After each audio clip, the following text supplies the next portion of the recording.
En 2005, Google achète un outil d'analyse web qui va révolutionner la compréhension des internautes sur des sites web. À partir de données conséquentes, Google Analytics nous donne énormément d'infos sur nos internautes pour savoir d'où ils proviennent, comment ils se comportent et si derrière on a par exemple des conversions sur notre site. Alors bien sûr, il existe énormément d'outils d'analyse web aujourd'hui, mais Google Analytics a vraiment été l'un des piliers pour comprendre et vraiment analyser le comportement des internautes sur notre site. On pouvait par exemple analyser si notre compte Instagram pouvait tout simplement convertir une partie de l'audience en clients. Par exemple, quel était le comportement directement sur la page? Est-ce qu'il quittait au bout d'un certain temps? Est-ce qu'il quittait pour revenir sur une autre page, etc., etc. Toutes ces informations ont vraiment permis de comprendre et donc d'aider le webmaster à mieux interagir et à mieux adapter le site web avec des contenus donc plus pertinents, mais également d'adapter en fonction de l'expérience utilisateur. Alors en plus de ça, non seulement on avait accès à un outil qui était surpuissant, mais en plus ça avait l'avantage d'être complètement gratuit. Même s'il existe aujourd'hui une licence à plus de 100 000 € l'année, la version gratuite était vraiment dingue et on n'avait pas forcément besoin d'aller dépenser des centaines de milliers d'euros chaque année. Mais aujourd'hui, Google Analytics commence à être de plus en plus pointé du doigt par les services de gestion de données, et notamment la CNIL. Le 10 février 2022, la CNIL a mis en demeure 3 sites e-commerce français qui ont jugé l'utilisation de Google Analytics presque illégale. Alors comment est-ce qu'on peut dire aujourd'hui que Google Analytics devient illégal? C'est le sujet de cette vidéo. Et attention, je vous rassure, aujourd'hui, rien ne dit encore que Google Analytics est illégal. C'est juste que la CNIL a mis en demeure donc des sites e-commerce français sur l'utilisation de Google Analytics que eux jugeaient donc illégal.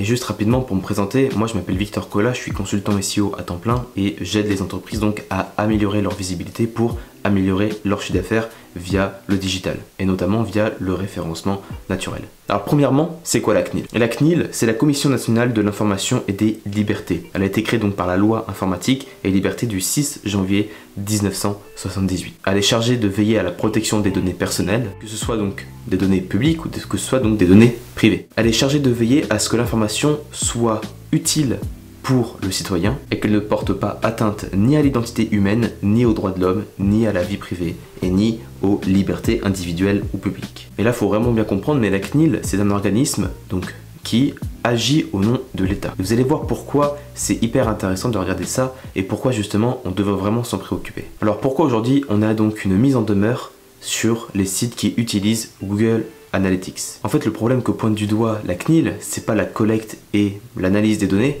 c'est tout simplement la collecte et le stockage et l'envoi de données européennes vers les États-Unis. Alors c'est quand même dommage parce que même si aujourd'hui on devait mettre en place des bannières donc de cookies pour inciter les utilisateurs à choisir entre oui et non s'ils voulaient donc partager leurs cookies avec le site en question, aujourd'hui la CNIL juge qu'il s'agit presque d'un acte donc illégal quand on sait que malheureusement Google Analytics communique directement les données donc avec les États-Unis et plus précisément avec les services de renseignement américains. Alors initialement ça a été dû par une association autrichienne tout simplement qui a porté plainte en son nom. Et donc cette association autrichienne qui s'appelle NOIB, je ne sais pas si je prononce bien, mais en tout cas c'est une association qui est dans la lutte donc pour la défense de la vie privée. Donc forcément on comprend vite le lien entre tout ça. Et aujourd'hui donc on a 3 entreprises françaises qui ont été poursuivies. Il s'agit donc tout simplement de Auchan e-commerce, de Sephora, mais également de Decathlon France. Et encore une fois, j'insiste vraiment sur ce point, mais on n'est pas dans un problème de stockage ou juste d'utilisation des données personnelles, mais c'est juste que la CNIL juge qu'il est presque illégal donc de stocker et d'envoyer donc directement des données vers les États-Unis. Pourquoi? Parce que derrière on sait très bien que ça a été sorti de nombreuses fois, mais c'est pas sans compter que aujourd'hui on sait très bien que les GAFAM et notamment donc Google communiquent directement avec la NSA et donc les services de renseignement américains pour délivrer donc des centaines de millions de données personnelles sur les Américains ou même sur les pays internationaux. Et donc c'est ce qui permet en fait de renforcer aujourd'hui la puissance des Américains pour dominer et donc contrôler le monde. Donc forcément sur cette chaîne on n'est pas donc dans un contexte de géopolitique, nous ici on fait juste des référencements de la data et du marketing. Ce qu'il faut bien comprendre c'est que cette initiative donc au 10 février 2022, là on est vraiment donc le 14 février 2022, donc on est vraiment 4 jours après, donc c'est assez encore chaud.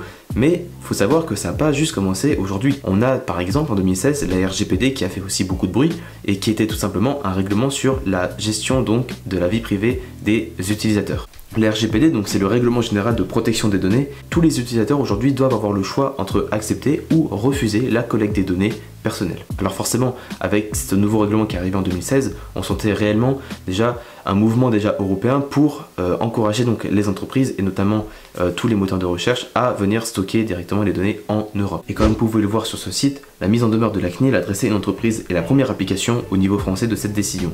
Si Google a adopté des mesures supplémentaires pour encadrer les transferts, celles-ci ne suffisent pas à exclure la possibilité d'accès des services de renseignement américains à ces données.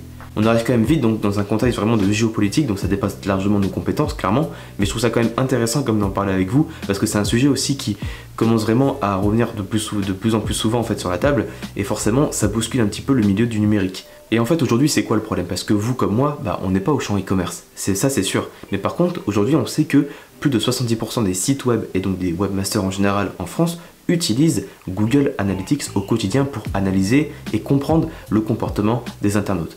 Donc vous comme moi, vous savez très bien, mais même on en parle déjà, j'en ai déjà parlé dans une autre vidéo, notamment sur l'audit SEO, forcément c'est une partie aussi qui revient largement parce que c'est important de comprendre le comportement des utilisateurs pour pouvoir prendre en place des actions pour améliorer la qualité et l'expérience de l'utilisateur. Alors malheureusement, on sent vite en fait que cela s'applique à tout le monde qui utilise Google Analytics et non pas seulement à Sephora, Auchan e-commerce et Decathlon France. Tout simplement, quelles seraient les solutions aujourd'hui envisageables pour justement pallier à ce problème? Alors concrètement aujourd'hui on a vraiment deux solutions qui se dessinent. La première c'est tout simplement Google qui investirait directement en Europe pour créer des serveurs qui pourraient donc justement collecter donc les données européennes et donc les stocker directement en Europe, avec une garantie derrière d'en envoyer aucune donnée à l'étranger, notamment donc aux États-Unis. Alors forcément aujourd'hui il est un petit peu difficile en fait d'établir un choix ou même de savoir si c'est la bonne ou la mauvaise solution. Le problème c'est qu'il est vraiment trop tôt en fait pour pouvoir penser à ça. Donc la deuxième solution c'est tout simplement de se tourner donc vers des alternatives à Google Analytics.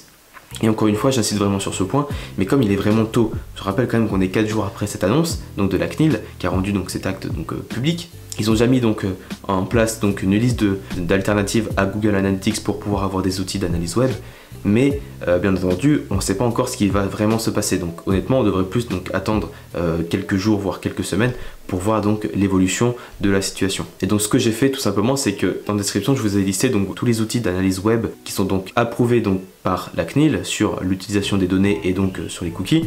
Et donc derrière vous pouvez commencer à vous pencher dessus pour voir quelle serait la meilleure option pour vous. Alors bien sûr on a vraiment diverses options, on a des gratuites et des payantes. L'avantage c'est qu'avec Google Analytics on avait vraiment énormément de données précises, notamment sur des utilisateurs en temps réel, le comportement et même sur la création de variables et de conversion, d'objectifs, etc. Il va falloir voir après à présent si sur d'autres outils d'analyse web on va pouvoir également mettre en place ces systèmes de tracking pour mesurer tout simplement les conversions.